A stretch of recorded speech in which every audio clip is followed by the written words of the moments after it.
नमस्कार, आप देख रहे हैं एवन उत्तराखंड और मैं हूं आपके साथ आयुषी गुप्ता। बुलेटिन की शुरुआत करेंगे इस वक्त की हेडलाइंस के साथ।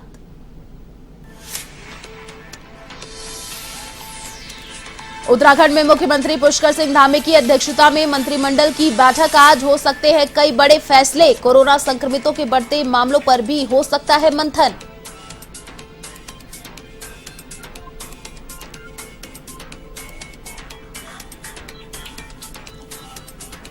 देहरादून के हेमवती नंदन बहुगुणा चिकित्सा शिक्षा विश्वविद्यालय के नवीन परिसर का लोकार्पण। कार्यक्रम में सीएम धामी रहे मौजूद। मंत्री गणेश जोशी, धन सिंह रावत भी रहे साथ।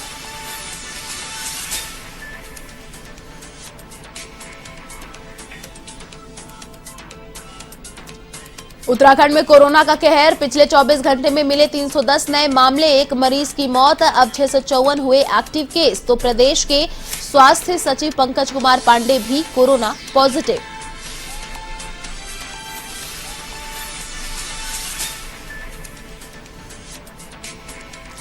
बुल्लीबाई ऐप मामले में मुंबई पुलिस की बड़ी कार्रवाई। उत्तराखंड से की गई 2 गिरफ्तारी, एक युवती रुद्रपुर से तो एक युवक को किया गया कोटद्वार से गिरफ्तार।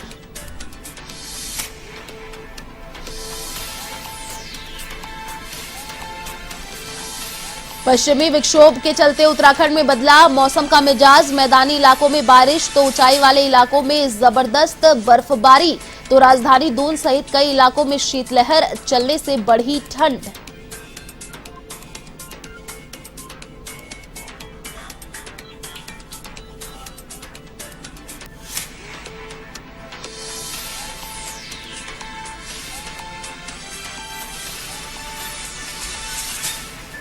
और अब खबरें विस्तार से।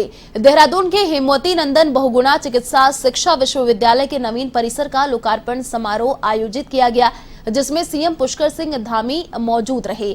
साथ ही समारोह में मंत्री गणेश जोशी, धन सिंह रावत भी साथ रहे।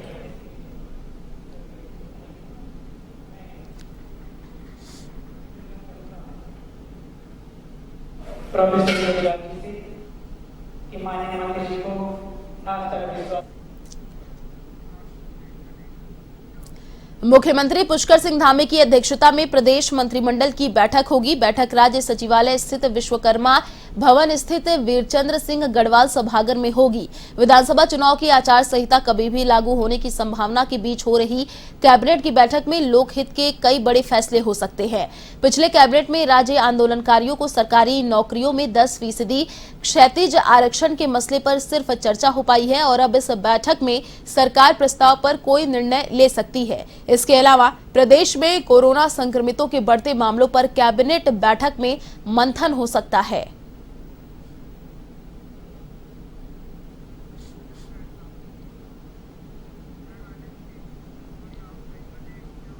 उत्तराखंड के पर्वतीय क्षेत्रों को हवाई यातायात से जोड़ने के लिए प्रदेश सरकार अब हेली सेवा से जोड़ने जा रही है। अल्मोड़ा के टाटिक में बने हेलीपैड का विस्तार किया जा रहा है, जिसके लिए सरकार द्वारा 3 करोड़ 71 लाख का बजट दिया गया है, जिसका निर्माण जल्द ही होगा। विधानसभा उपाध्यक्ष रघुनाथ सिंह चौहान ने बताया कि टाटिक का हेलीपैड छोटा हो गया था, जिसको अब बढ़ाया जा रहा है। इसके बनने से क्षेत्र में पर्यटन व्यवसाय बढ़ेगा, जो अल्मोड़ा के लिए एक बड़ी उपलब्धि है।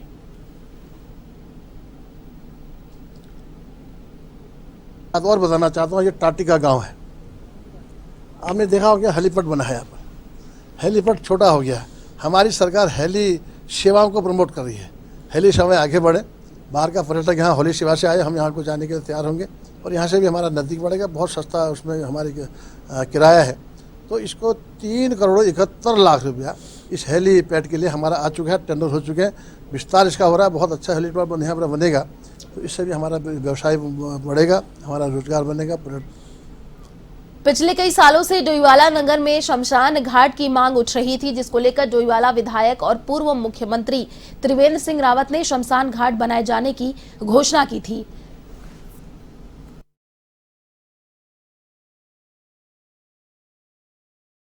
आपको बता दें कि डोईवाला सोंग पुल के पास लगभग 5 बीघा जमीन में 22,61,000 की लागत से यह शमशान घाट बनाया जाएगा।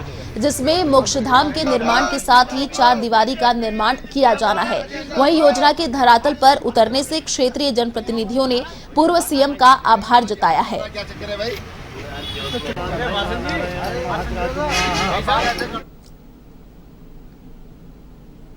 ये डोईवाला के हमारे जो व्यापार संघ है और यहाँ के कुछ स्थानीय अन्य लोग हैं, उनकी एक बहुत लंबे समय से डिमांड थी। ये संयोग ऐसा हुआ कि पैसा तो लगभग मुझे लगता है कि 2 साल पहले इसके लिए दे दिया गया था, लेकिन जो जगह जो पहले जो चिन्हित हुई थी वो सीपेट के अंदर आ गई। उसमें थोड़ा बहुत काम भी हो गया था, थोड़ा बहुत खर्चा भी हो गया था।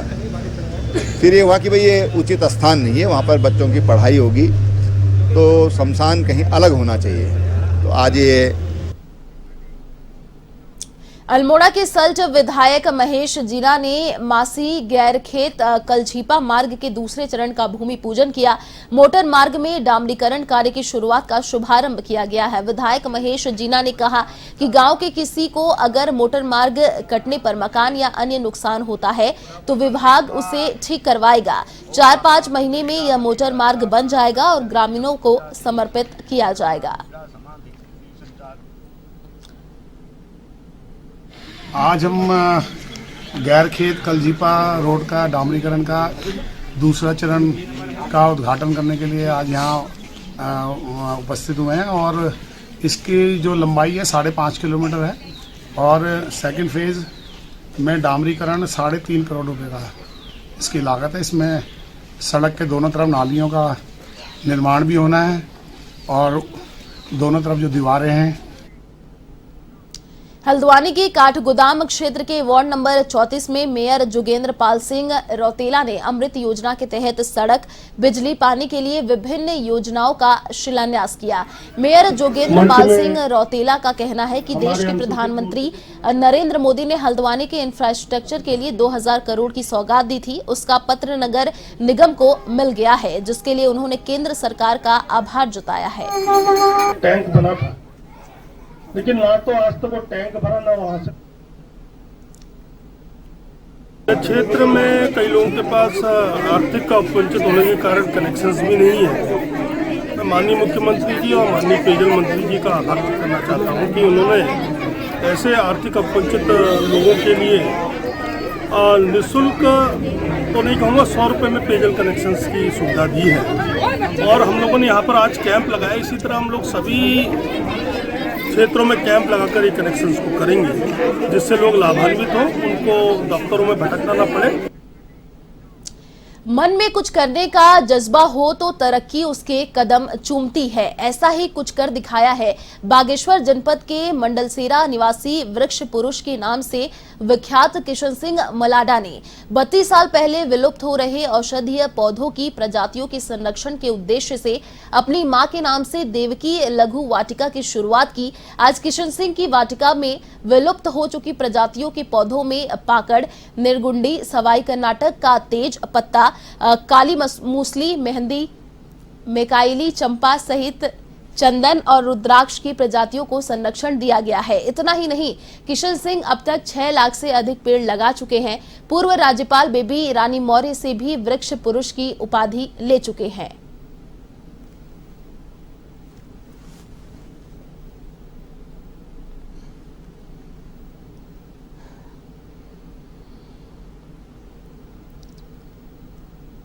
मेरा एक छोटा सा प्रयास ये रहा कि मैं किस प्रकार से विलुप्त हो रही प्रजातियों का संरक्षण अपने जीवन में कर सकूं। तो एक छोटा सा प्रयास जगह जगह जो पौधे मेरे द्वारा लगाए गए वो सफल भी हैं। जैसे हमारे यहाँ चंदन की खूब महत्ता थी और बहुपयोगी मेडिसिनल प्लांट है और देवी पौधा भी समझा जाता है, उसका हमने यहाँ पर विकास किया। वैसे रुद्रांश भी हमने यहाँ पर लगाया। तो आज हमारे पूरे प्रदेश में जनपद बागेश्वर में ही चंदन के करीब 1100 पौधे बीज दे रहे हैं जो विभिन्न स्थानों पर, और उसके पक्षी प्रसार से जो बीज फैल रहा है वो जगह जगह जा रहा है। तो चंदन के पौधे और चंदन के वन बन रहे हैं और सिर्फ आवश्यकता है लोगों को आग से उन्हें बचाने की और पहचानने की, क्योंकि चंदन परजीवी है, वो किसी भी झाड़ी में गिरे। उत्तराखंड में बढ़ती कड़कड़ाती ठंड गरीबों बेसहाराओं के लिए मुसीबत बन चुकी है। आपको बता दें, इसे देखते हुए उप जिलाधिकारी सीमा विश्वकर्मा ने व्यापार मंडल और लायंस क्लब की मदद से 8 दर्जन से अधिक लोगों को कंबल दिए, जिससे उन्हें इस कपा देने वाली सर्दी से बचाव मिल सके। एसडीएम कार्यालय परिसर में यह वितरण हुआ। वहीं सीमा विश्वकर्मा के इस सराहनीय कार्य की व्यापारियों ने सराहना की।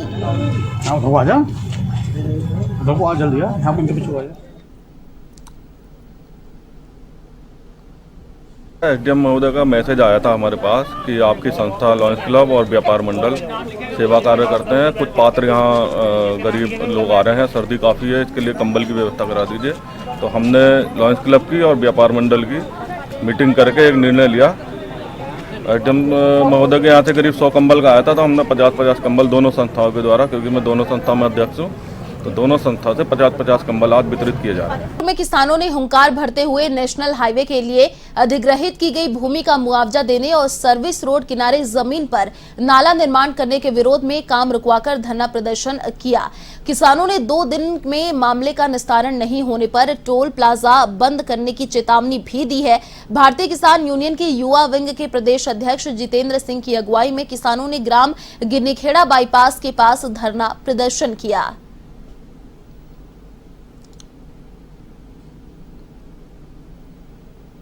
4 महीने पहले भी मैं यहाँ पर आया। ये हमारे बांसखेड़ा गांव है, यहाँ के गिन्नीखेड़ा गांव के दोनों गांव के किसानों की ज़मीनें हैं यहाँ पर। पहला मुद्दा तो ये था कि जब इनकी ज़मीनें एक्वायर की 2013 में, उस समय 48 लाख रुपए 47 लाख रुपए हेक्टेयर के हिसाब से रेट था। इनके अधिकारियों ने कहा कि आप अपनी ज़मीनें दो, आपको 47 लाख रुपए से हम देंगे। लेकिन जब इन्हें पैसे दिए तो एसएलओ जो था उसने इनके रेट कम कर दिए। 2015 में इन्हें पैसे मिले 24 लाख रुपए के हिसाब से। कुछ घर हैं यहाँ पर, इनके घर लिए गए कि आपको जो रेट है उसका 4 गुना देंगे। इन्हें दिया 72 रुपए स्क्वायर फीट के हिसाब। वो हमें आश्वासन देते रहे कि हम आपका मूल्यांकन सूची सही करा रहे हैं। मूल्यांकन में मेरा कह रहे हैं कि मूल्यांकन में आपका खेती नहीं है। एसडीएम साहब ने रिपोर्ट भी दे दी कि भी ऐसा मूल्यांकन जो है इनका करा जाए, इन्हें पैसा मिला जाए। एनएच वाले कह रहे हैं कि भी मूल्यांकन सूची सही करा दो, हम आपका मुकदमा वापस ले लेंगे। आर्बिट्रेशन से ये 9 महीने लगभग 10 महीने हो गए मुकदमा जीते हुए भी। न्यायालय ने मेरे हक में फैसला कर दिया। ये साहब एक मजिस्ट्रेट का फैसला नहीं मानने, आगे दूसरे मजिस्ट्रेट का फैसला कहाँ से मानेंगे। मैं तो जिंदगी भर मुकदमे लड़ते रहूँगा इनसे, आने वाली पीढ़ी मेरी मुकदमे लड़ेगी। बुल्लीबाई ऐप मामले में उत्तराखंड से एक और गिरफ्तारी हुई है। मुंबई पुलिस ने कोटद्वार से एक युवक को गिरफ्तार किया है। युवक का नाम मयंक रावत बताया जा रहा है। उक्त युवक दिल्ली के जाकिर हुसैन कॉलेज में बीएससी की छात्र है। बताया जा रहा है कि उक्त युवक ने अपने ट्विटर अकाउंट से पोस्ट किया था। आपको बता दें कि बुल्लीबाई ऐप मामले में अब तक उत्तराखंड से 2 गिरफ्तारी हो चुकी है, जिसमें एक युवती रुद्रपुर से और एक युवक कोटद्वार से गिरफ्तार किया गया है। वेस्ट साइबर पुलिस थाना मुंबई के उप निरीक्षक अमर कामले ने युवक को गिरफ्तार किया है।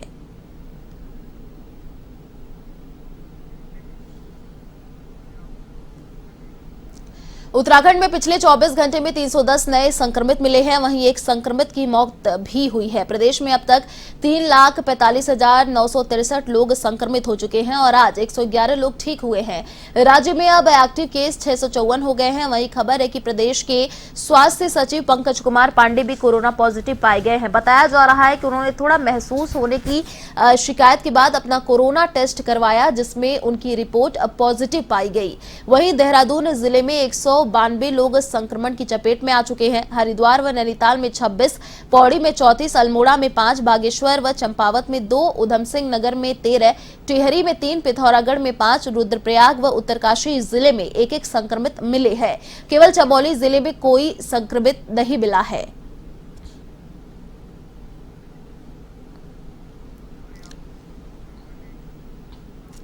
पश्चिमी विक्षोभ की सक्रियता के चलते राजधानी हिंदून व आसपास के इलाकों के साथ पूरे उत्तराखंड में मौसम का मिजाज अचानक बदल गया है। मैदानी इलाकों में बारिश और ऊंचाई वाले इलाकों में बर्फबारी से तापमान में जबरदस्त गिरावट दर्ज की गई है। देहरादून में भी सुबह से बादल छाए रहे। वहीं चारधाम सहित ऊंची चोटियों पर बर्फबारी हुई। उत्तरकाशी जनपद में मौसम खराब है और यमुनोत्री धाम व आसपास की चोटियों पर बर्फबारी हुई। साथ ही निचले इलाकों में बारिश से यहां ठंड बढ़ गई है और लोग घरों में ही दुबके हुए हैं। वहीं राजधानी दून व आसपास के इलाकों में शीतलहर चलने से ठंड बढ़ गई है।